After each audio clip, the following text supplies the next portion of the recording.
ఉద్యోగ నియామక ఇంటర్వ్యూకి హాజరైనప్పుడు ఎలా ఉండాలనే విషయంలో ఎన్నో జాగ్రత్తలు తీసుకుంటాం. అయితే అదే సమయంలో ఎలా ప్రవర్తించకూడదో, ఎలా మాట్లాడకూడదో కూడా తెలుసుకోవాలి. అప్పుడే ముఖాముఖిని సంతృప్తికరంగా పూర్తి చేయగలుగుతాము.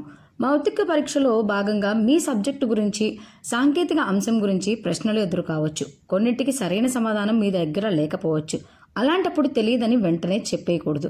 కాస్త ఆలోచించుకుని చెబుతానని సమయం తీసుకోవచ్చు.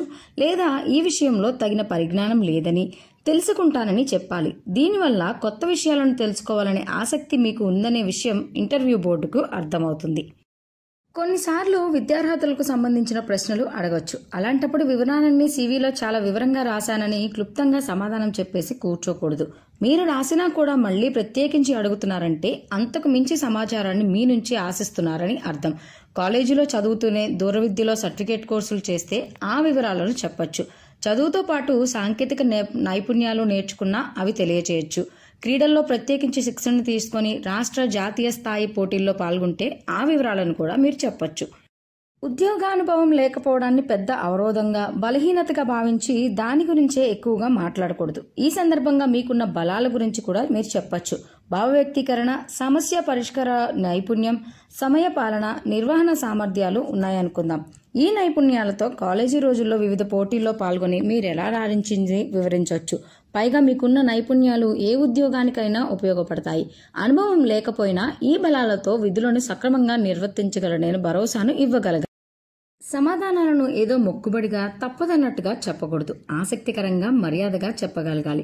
కుటుంబ సభ్యులు, స్నేహితులతో మాట్లాడినట్టు మరీ స్వేచ్ఛ తీసుకున్నట్టుగా కూడా ఉండకూడదు. అలాగే వినయాన్ని బలవంతంగా తెచ్చిపట్టుకున్నట్టుగానూ ఉండకూడదు. మరీ యాసగా మాట్లాడటం, ఒకే పదాన్ని తరచూ వాడటం లాంటివి చేస్తే వినేవాళ్లకు కాస్త ఇబ్బందిగా ఉంటుంది. సమాధానాలు స్పష్టంగా, మర్యాదగా ఉండాలి.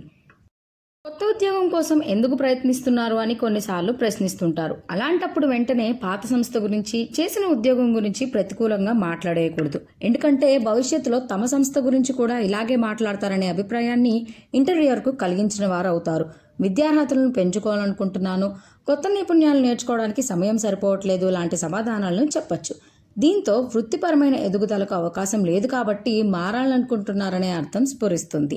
ఇంటర్వ్యూ పూర్తి కాకుండానే నెల జీతం, సెలవులు, ఇతర సదుపాయాల గురించి మాట్లాడేయడం మొదలు పెట్టకూడదు. మౌఖిక పరీక్ష విజయవంతంగా ముగిసిందనే అభిప్రాయం కలిగాక ఈ విషయాలను అడగడానికి ప్రయత్నించాలి. ఉద్యోగంలో ఎప్పటిలోగా చేరవచ్చనే విషయాన్ని చెప్పినప్పుడు కూడా ఇలాంటి సమాచారాన్ని ఆసక్తిగా అడగొచ్చు.